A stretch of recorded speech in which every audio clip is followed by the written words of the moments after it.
Torment, a horror novel written and read by L.J. Williams. Chapter 1, Highway to Hell. I hadn't been to Loeb, Texas in so long that I'd forgotten all about it. I drove slower than the speed limit as if trying to delay the inevitable, but it wouldn't matter. Driving for as long as I had from Kansas City, Missouri to Loeb was a pain, but I needed to get there.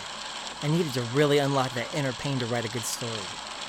For the past 3 decades, I'd written some bestsellers and even won an award for Best Horror Writer of 2010. But compared to writers like Stephen King and Dean Koontz, I was the last person to come to mind on anyone's favorite author list. It'd be hard-pressed to even find a top 100 list where my name was mentioned. But at 50 years old, how much higher can you climb where you've written about ghosts, aliens, zombies, serial killers, and psychological terror? For myself, Samantha Kane, it was a very low ceiling, but I needed to break out. I started writing when I was a teenager, but didn't publish my first book until I hit 20 years old. Those were the good times. Back in the 90s, you could have a bizarre, outrageous idea and people loved it. However, thanks to the banes of existence called social media and the blind censorship of everything known as cancel culture, due in part to everyone finding everything offensive, a lot of my books ended up blacklisted. It's funny that there's such a push to get people to talk about mental illness and past trauma, but there's always got to be someone to compare theirs to yours. Kinda like it's some sort of contest to see who has a more screwed up life. Censorship and arguing with the general public be damned, I was needing to unlock some of that trauma in order to crank out a good novel. In the past 8 years, I'd been divorced twice and lost my left leg, leading to a huge depressive episode that caused me to develop a heavy drinking problem. I take antipsychotics and a whole barbiturate buffet devoted to maintaining my low blood sugar, high blood pressure, antidepressant, heart problems, and leg pain, and wash it down with a glass of whiskey. I shouldn't have to say this, but don't try this at home, kids. I'm a professional depressive, and I've learned to focus this hardcore negativity and nihilism outward through writing, the only outlet I have. To take the pen to a page, or typewriter in this case, and allow my demons to dance across the keys into the plot of the next bit of horrifying drivel I push out to the masses, that is a talent. It takes a lot of courage to spill your feelings on a document and still have the gall to charge money for it. Heavy rain fell in this part of Texas, having started at the edge of Oklahoma and is really coming down the farther I drove. Despite being summer, it was pretty cold here. I had left Missouri at 7 p.m. and now, 10 hours and only 1 bathroom break later, I was about to arrive at my destination. My windshield wipers rapidly swept the falling water back and forth, almost making no difference in my visibility, but I pretended it helped, and squinted through Coke bottle bifocals at the road, trying to find and follow the white dashes on the highway. The vain effort of the windshield wipers to improve the visibility was on par with trying to scoop water out of the Titanic with a colander. My eyes darted down briefly to the gas needle, and I saw I was running on fumes. Fortunately, I knew of a gas station along this lonely stretch of asphalt that was still in operation. Sure enough, I spotted that dinky little building with those old-fashioned pumps right there in the middle of literal nowhere. I pulled up to one of the 2 gas pumps and was approached by a female who looked about in her 60s, but had curly, long brown hair. The rain still pelted her, but she seemed unfazed by it. Hadn't these people heard of pneumonia? "What'll it be, darling?" she asked in a powerful southern drawl. Her voice was gentle, but she was extremely eager to assist me. It would also appear she was not fazed by the bullets of rain or the chill in the air that caused my amputated limb to sting with unbearable discomfort. Being that I had not seen a full-service gas station in years, I took full advantage. "Fill her up," I said to her. She nodded and retreated to the back of the vehicle, where she began to open the gas tank and cheerily started to turn on the gas. While it pumped, the rain calmed down to a sprinkle. That was sudden. "Where you heading, sugar?" the woman called. "Where you from?" I pushed my glasses up my nose and lowered my window. "From Kansas City, Missouri, on my way to Loeb." "Loeb?" she asked excitedly and practically sprinted to the window. "You ever heard of the Loeb Ripper?" I shrugged. "I haven't. Come to think about it, Loeb isn't even on any map I know of. To be perfectly honest, Loeb was a speck in satellite photos and barely visible on Google Maps. But it doesn't even appear in any GPS, believe me. I tried to find it and nothing came up. It's one of those towns you could quite literally drive through and not even realize was there. And when you circle around to see if you passed it, you pass it again accidentally. A sign might help. Reminds me of Grady, New Mexico, a village that is quite possibly even smaller than Loeb, but at least has a school. Know what Loeb has? About a handful of houses sparsely spaced and empty lots of weeds as tall as Shaquille O'Neal, and a few old trucks missing tires and seats abandoned in a mess of foliage that no one has dared even sell for scrap because not even enough people populated the village to care. Loeb's still about 8 miles down the road, she informed me. Despite the fact the rain poured violently for a bit, her clothing and hair were still completely dry. Yep, about 20 years ago there was some murder running around killing whores and bums. People who go down to Loeb are usually amateur filmmakers or thrill seekers trying to make a buck off the story. I voiced my first thought. Had I known Loeb had a serial killer, I would have written a book about him. I'm actually on my way there to visit my childhood home. A man suddenly came out from the building and startled the hell out of both of us. He looked like an older Rob Zombie, with long black hair and a beard that both had a plethora of white streaks in the most random places. "Jesus Christ, woman, keep that to yourself," he grunted in a near shout. "If the best thing about Loeb is a murderer, we deserve to be left off the map." "It's an interesting story, Harold," the woman declared. The gas pump clicked and she ran over to the racket and checked the price, arguing with the man the entire time. "She's from Missouri." "You a writer or something?" he asked, staying about 10 feet away from my door. I nodded. "Yes, actually, Samantha Kane. I write horror." "Ooh, I like me some spookers," the woman continued. "You famous?" "God bless Loretta," the man groaned. "Leave her alone." "Oh, shove off," the woman spat. "We have a celebrity in our midst." I chuckled and adjusted my glasses again, my hands folded on my lap. They couldn't see, but I was wringing them very hard. Like hard enough to make my hands turn white as I squeezed the blood from them. The man turned away, mumbling something derogatory about me under his breath. I knew it was because part of his rant involved the words "bullshit way to make a living" and "delusional woman," but to be fair, he could have been talking about Loretta. She leaned in my window one final time. 3218, sweetie. I dug into my messenger bag on the passenger seat, took a brown leather wallet out and removed 2 20s, which I placed in her hand and said, "Keep the change." "Bless your heart," she said and playfully slapped the frame. "By the way, what's your name again, so I can find your books?" "Samantha Kane," I said. "I go by Sam because when I started out no one would buy a horror book with a woman's name on the cover." The man, Harold, then approached and stood directly behind Loretta. He dwarfed her with his imposing frame, and when compared to their sizes, he looked like a pro wrestler with a redneck gimmick. "Kane?" he asked. "As in Louis Kane?" "Yeah, he was my dad," I acknowledged. Not too fond of that asshole, if I'm being completely honest. He was not a nice man. Loretta's mouth hung open from the moment I had reiterated my name. Upon finishing my sentence, I noticed Harold was slowly backing away from the car. "You have you a safe trip, darling. Take care," he said to me, and stared blankly into my eyes from the growing distance he put between us at a steady pace.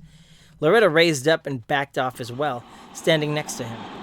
They both stood and watched as I pulled away from the gas station, and even as they turned into specks in my rearview mirror, continued to stand there with their eyes locked in my direction. Guess they knew my dad was an asshole too, I told myself, and continued driving. Fog now enveloped the road lightly at first, but took no time at all to turn into a blinding mess not even my brights could cut through.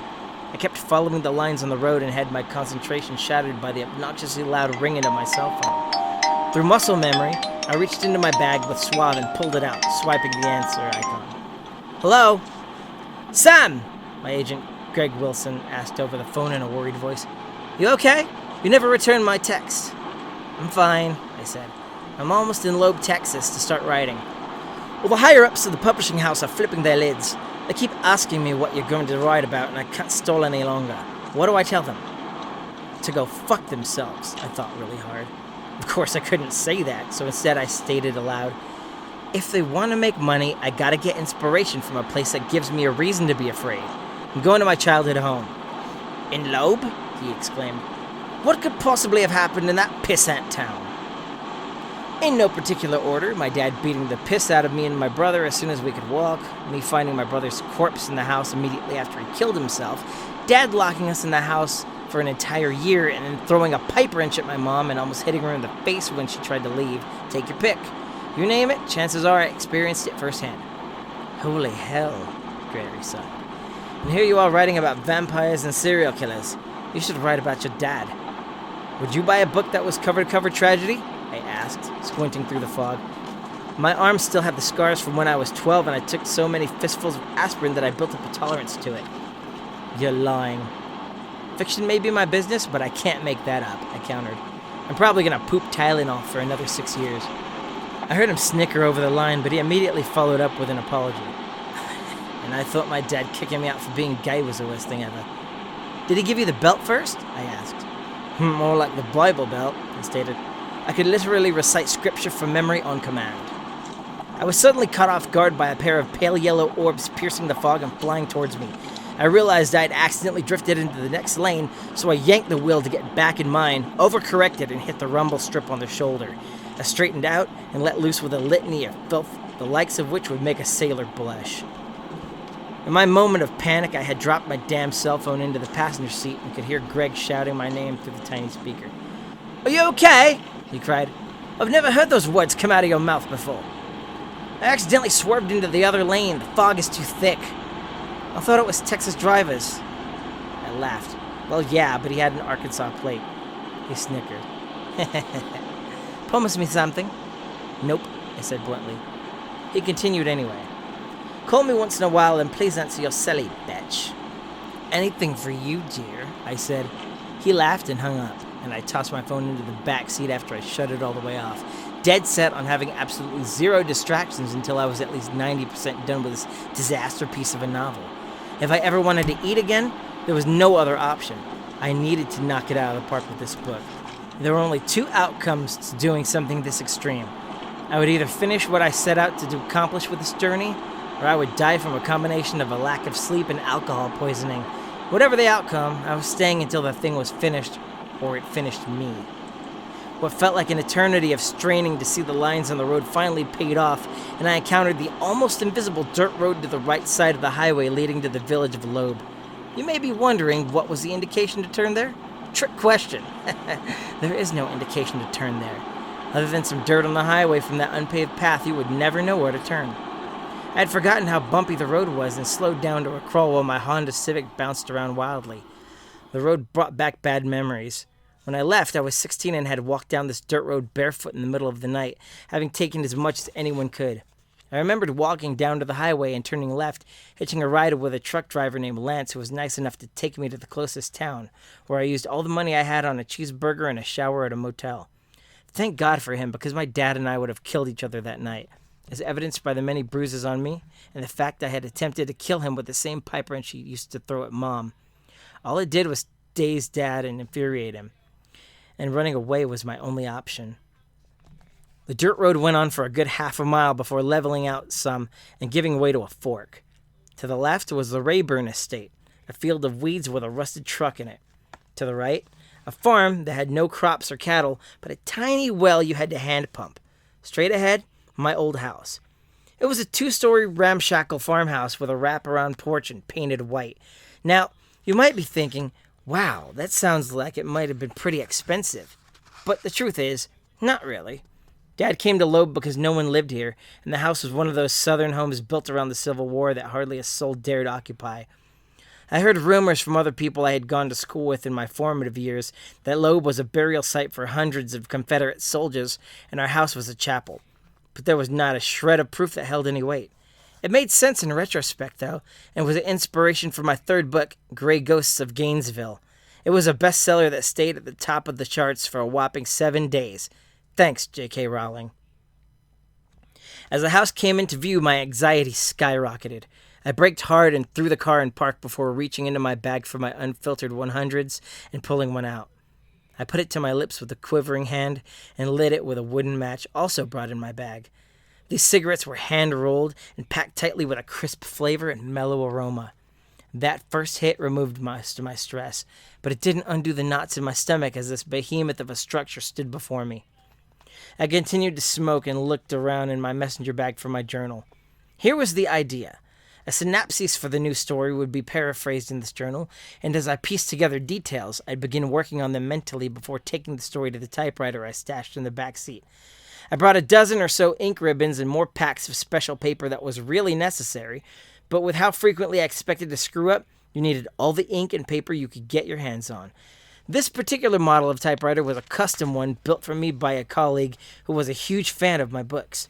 It was a portable manual typewriter with smooth action and so durable that one night in a fit of intense writer's block, I hurled it down a flight of stairs and it still worked perfectly. No pieces broke off. I opened up the little journal and clicked a black ballpoint pen. The house where hell awaits, I wrote down. A place where love is a 4-letter word and oppression is the only privilege. Not a bad start. I wanted to base the new book off a house and thought that a haunted house wasn't good enough. It had to have the hatred and agony from years and years of negative emotion locked in its walls. I wrote that down too. Would it be good? If my history writing first drafts was anything to go by, I would end up getting a better idea and throwing all of this in the garbage by tomorrow morning. The question I now pondered was, could I go inside? I looked up from the journal at that menacing abode and sucked another plume of smoke into my mouth, slowly letting it flow out of my nostrils. I caught a glimpse of my own face in the rearview mirror and noted that women my age didn't look like me. I looked at least 80 years old. Deep laugh lines were etched into my face and wrinkles on my forehead and neck made me look like Keith Richards if we were about 60 years younger. In all seriousness, I looked like a great-great-grandma who had seen some terrible things in her long life rather than a writer who had published a number of books that sold in the millions for 30 years. "To hell with it," I said, and opened up the driver's side door. I began to step out, but the instant my prosthetic left foot touched the ground, I heard a chain rattling and immediately darted back into the vehicle as a large brown dog ran at me and leapt up onto the window, barking loudly and so suddenly that I screamed and dropped the lit cigarette in my lap. An old black man suddenly walked up and grabbed the chain around the dog's neck. He pulled the animal away from my car, which had been scratched up by the dog's sharp nails. It was okay. It was a barely running 1996 Honda Civic with a generic silver paint job that was worn or scratched in other places. I actually owned a much nicer car, but figured something like this would happen and decided that the old rust bucket would be a wiser choice than taking a fancy, newer car to be ruined. Good call, Sam. Good call. "You got a buck?"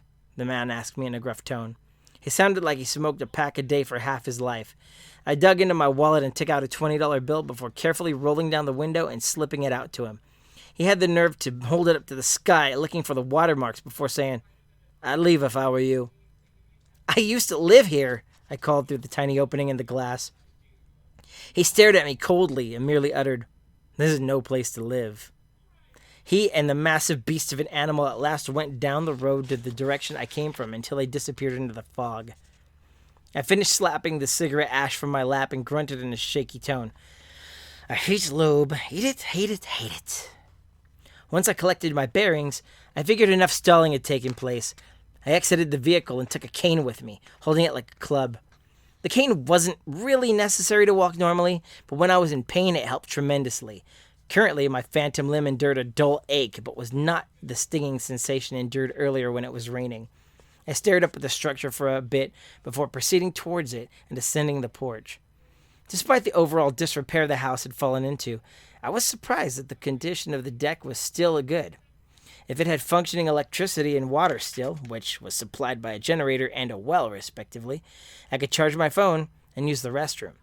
You know what? I'll say it. I couldn't wait to poop. In the year of our Lord 2022, women pooping should be normalized.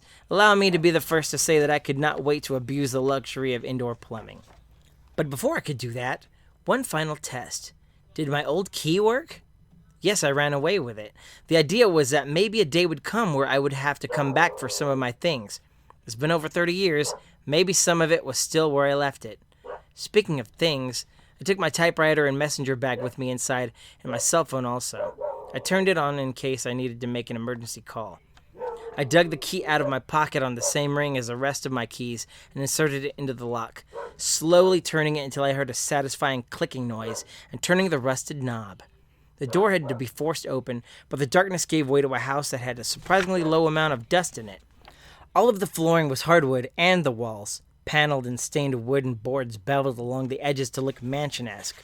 The living room area, or parlor as it would correctly be termed by the definition, had no furniture aside from a very large piano in the center of the room, covered in 30 years of dust and slightly cracked from neglect.